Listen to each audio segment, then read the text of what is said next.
But this one that are auditory, they like hearing voices. They like hearing things. So those of them don't like when you dictate things to them, when you explain things to them. You can look at them eyeball to eyeball. Those children, you tell them, "Mommy is not happy with what you did. I'm not really happy with what you did." They get it because they are auditory.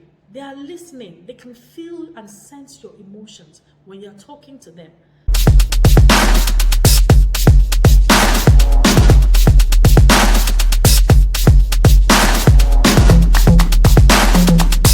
Because they are auditory learners. They are the sort of children that you call apropos as well. When you're gossiping somewhere, they heard it.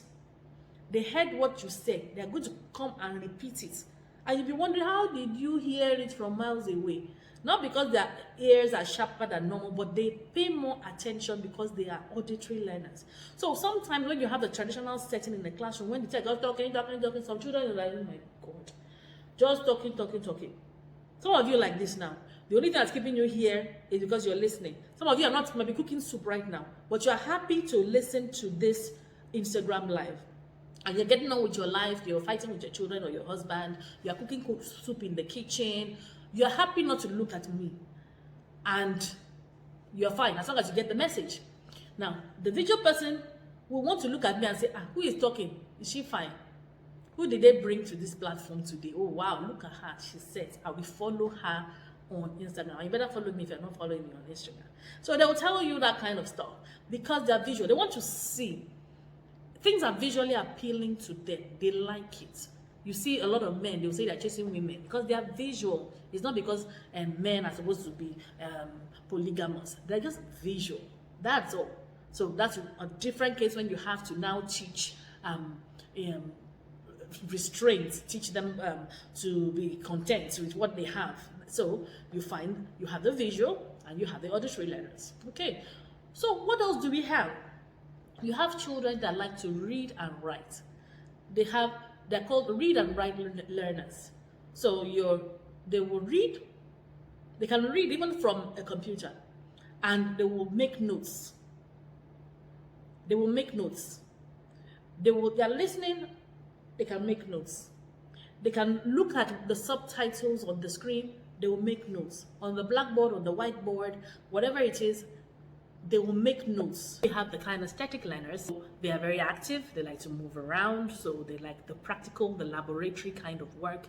Those are kinesthetic learners. They're easily bored, sitting down in one place, doing nothing. So those are kinesthetic learners. So I hope these learning styles have helped you. You would find other ones that will tell you verbal, nature, all sorts. But you'll find that when you really think about it, you can group them under either the visual learners, the auditory learners, the kinesthetic, or the read and write learners. You can group them under those categories. So try and figure out what your child is doing, what your child likes learning. You see, some people like mind maps, and some people will tell your children to be copying notes in the classroom or writing lines.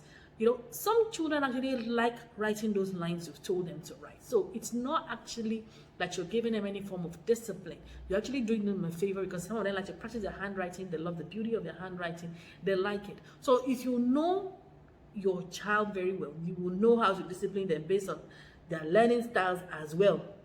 No TV. Some children, no TV. That one is your own business. It doesn't really bother them because they are not visual learners. So try and figure out what your child likes to do.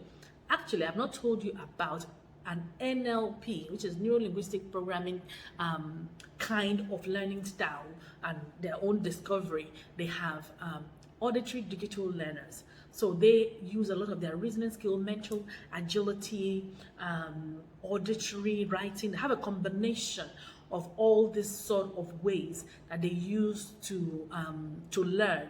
So they're very common, and probably it's you and I using digital experiences, using the computers, coding, and all sorts of things. You have people who say some people use reasoning. They will like mathematical learners and stuff like that. At the end of the day, you can call them auditory digital learners. So different kind of learners. I hope you got value from today's video. Please drop a comment and let me know what you think. Thank you so much. Rokeposh. Bye.